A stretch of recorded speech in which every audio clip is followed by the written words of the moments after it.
This video is the original story of the blogger, combined with epic test drama. Take you to 37 minutes of immersion. Experience the yellowish life course of medieval Europe. Act 1 comes. The evening alleys are dark and muddy. The shadow disappeared at the end of the road. You open your eyes. I found myself wrapped in a piece of battered linen. It has rained in the mud. The stench of rotten hearts. As a newborn, you don't understand all this, but instinctively crying for help.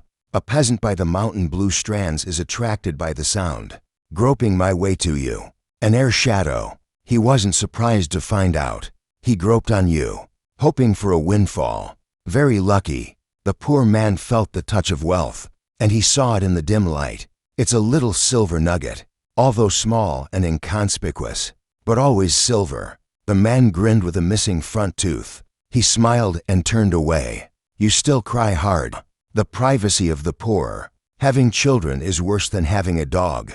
You don't know. Your stepfather didn't want to take you in. When he came home and saw the cross on the silver block, maybe it's conscience, maybe it's God's guidance. He took you back again. You were hurriedly baptized in a nearby village church. Almost no one attends the baptism of illegitimate children. Only a bearded burly priest named John.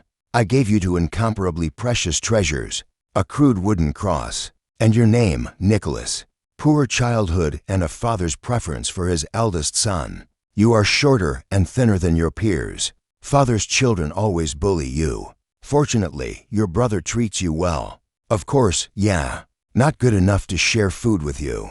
The days of suffering are especially long. When my brother is old enough to work, soon he was sent to work by his father. Certainly, you are not immune to those who are not of working age. A few more years passed without hope.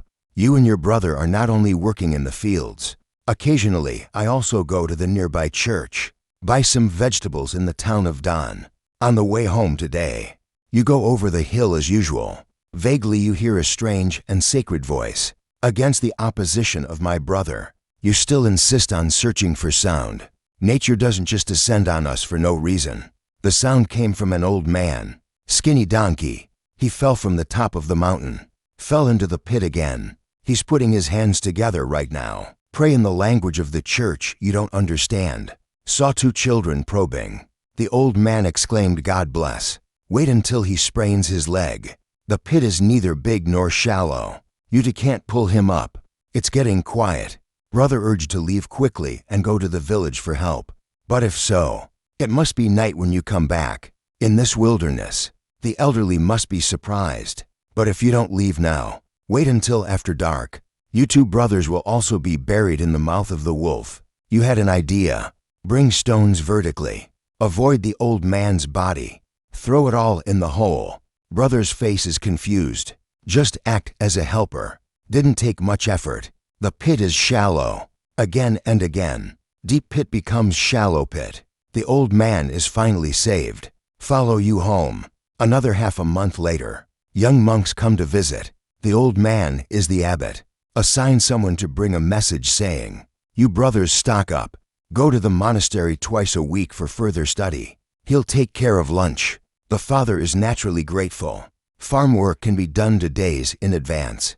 Food can be saved. But here's the thing. Those who have studied in a monastery, even the children of farmers, you can also become a church official. That way, at least you don't have to worry about making a living. Study and practice are strict and boring. You complain about your brother, and you're always having fun with it.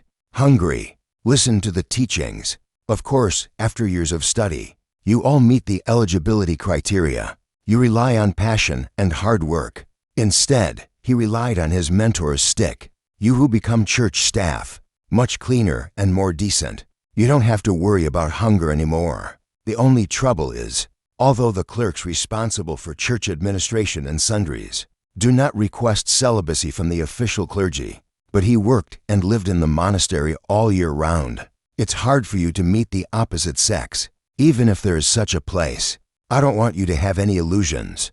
Only every time I go to town to collect supplies, you can peek away. With those young women, more times, a teenager like you, nature has a fixed fantasy object. That's just the roof. The plump daughter of the craftsman's family. Shabby clothes, plain looking, but in your dreams she is gentle and elegant, unsettling. After countless silent gazes, your excited heart can't be suppressed at last.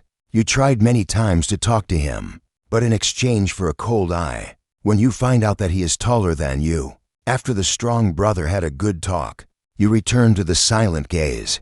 The day was as calm as ever. Finish evening prayers.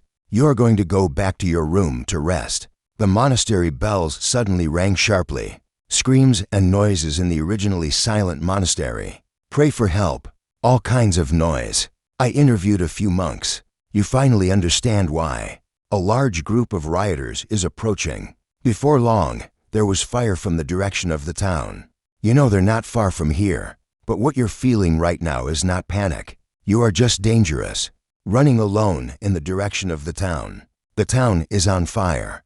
Blue smoke charms the eye. You look to your wandering soul for what you want. You didn't come to your senses until the inside story came out. The girl I secretly admire. Cold and wet. Old dresses full of patches were also torn apart.